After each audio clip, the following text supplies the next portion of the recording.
All right. There's the audience. And there's the presentation. Go.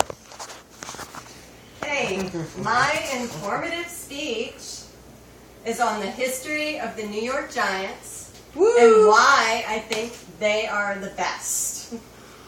Amen. Woo! Come on, give me some noise. Woo! Thank you. Yeah, I caught you. The history of the New York Giants is comprised of more than 80 seasons. It was founded in 1925 by Tim Mara with just $500 investment. And in its third season, the team finished with the best record in the league and was awarded the NFL title. There you go. Then, beginning in 1933, the New York Giants qualified to play the NFL championship game 8 times, winning twice in 1934 and 1938. Yay! Oh, what are you I doing? just don't want to see the light. Oh, cut.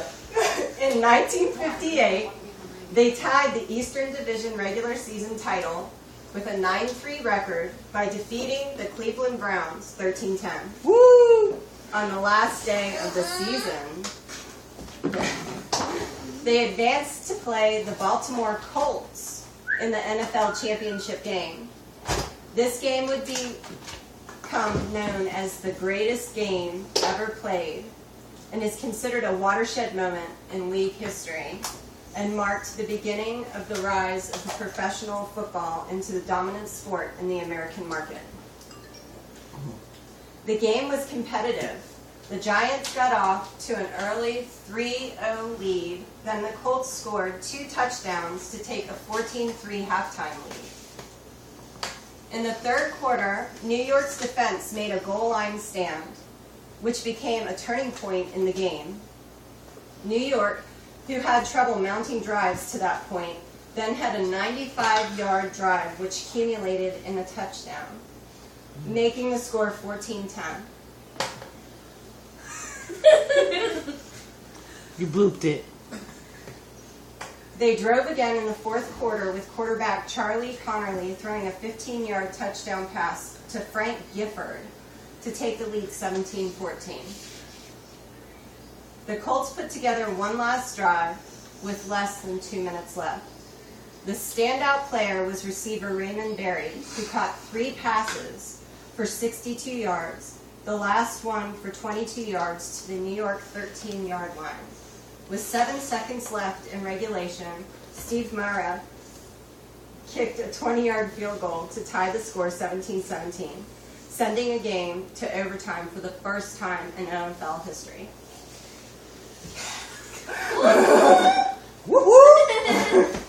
After winning the coin toss and receiving the ball, the Giants' offense stalled and was forced to punt. For their own 20, the Colts drove the ball to the New York 1-yard line, where Alan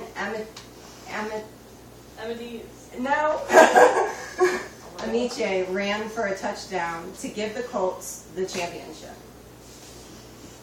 New York's success continued into the 60s. They finished 9-3 in 1959 and faced the Colts in a championship game rematch. They lost again, this time with a far less dramatic game, 31-16. Yeah. Led by quarterback Y.A. Tittle, and head coach Allie Sherman, the Giants won 3 consecutive Eastern Division titles from 1961 to 1963. In 1961, they were beaten 37-0 by the Packers. Yeah.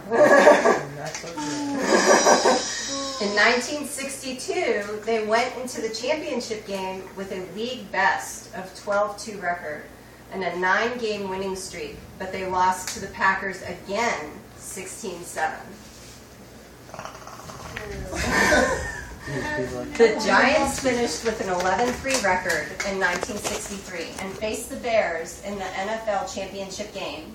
On an icy field in Chicago, the Giants' defense played well, but the Bears' nearly invented zone defense intercepted Tittle 5 times and battered him throughout the game. Sherman resisted calls from players such as linebacker Sam Huff to replace the struggling Kittle. The Giants' defense held the Bears in check, but they lost 14-10, their third straight NFL championship game defeat.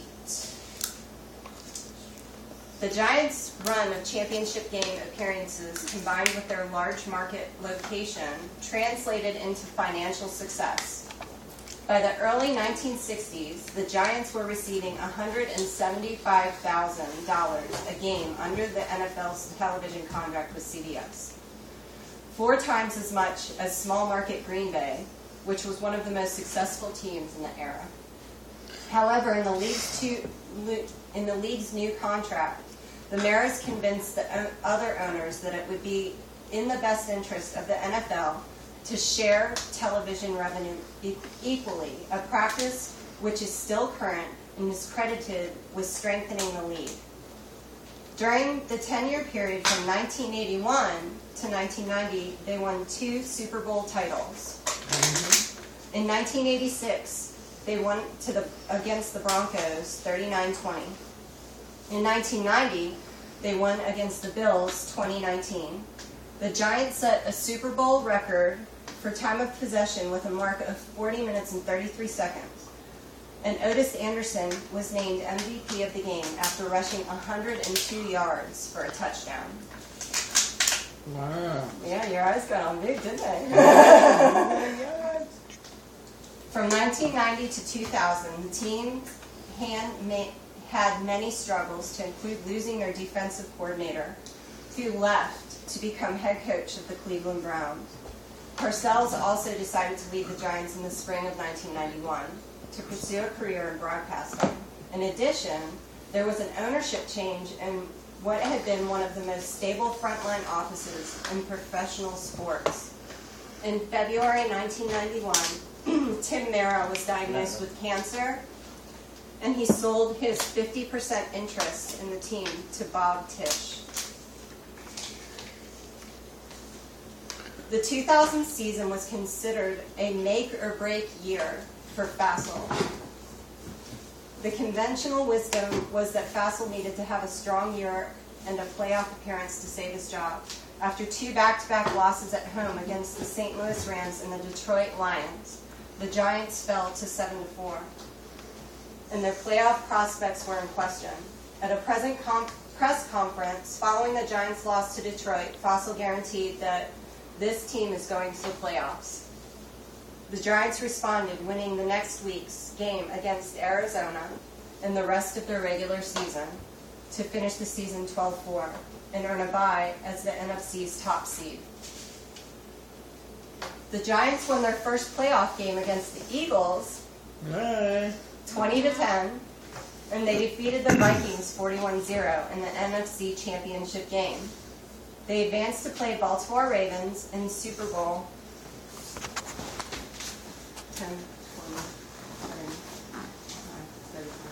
30. The Giants kept the game close early and went into halftime down only 10-0. The Ravens dominated the second half. The Ravens defense harassed Collins all day long, and he had one of the worst games in Super Bowl history.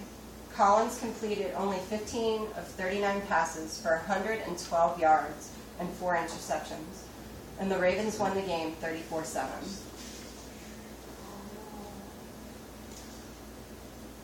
Giants' only score came on a Ron Dixon kickoff return for a touchdown. On the very next kickoff, the Ravens' Jermaine Lewis also returned a kickoff for a score. In 2007, the Giants made the playoffs for the 3rd consecutive season. In a September game against the Eagles, they tied the NFL record for most sacks in a game by sacking Philadelphia quarterback Donovan McNabb 12 times, with Umenyiora recording 6 of those sacks. They became the 3rd NFL franchise to win 600 games when they defeated the Atlanta Falcons 31-10 in October. New York's 12-4 record in 2008 earned them the first round bye in the playoffs. They won 11 of their first 12 games. New York won their first 5 games in 2009, but lost their next 4. After beating the Falcons in overtime, they lost badly to Denver on Thanksgiving. They defeated Dallas 31-24 in Week 13, then lost 45-38 to Philadelphia the next week. At 8-6, they still had a chance to make the playoffs, but losses to Carolina and Minnesota to finish the season left them out of the playoffs 8-8. In spring 2010, construction on new MetLife Stadium, now MetLife Stadium, was completed. And the Giants and Jets opened it in August with their annual preseason match.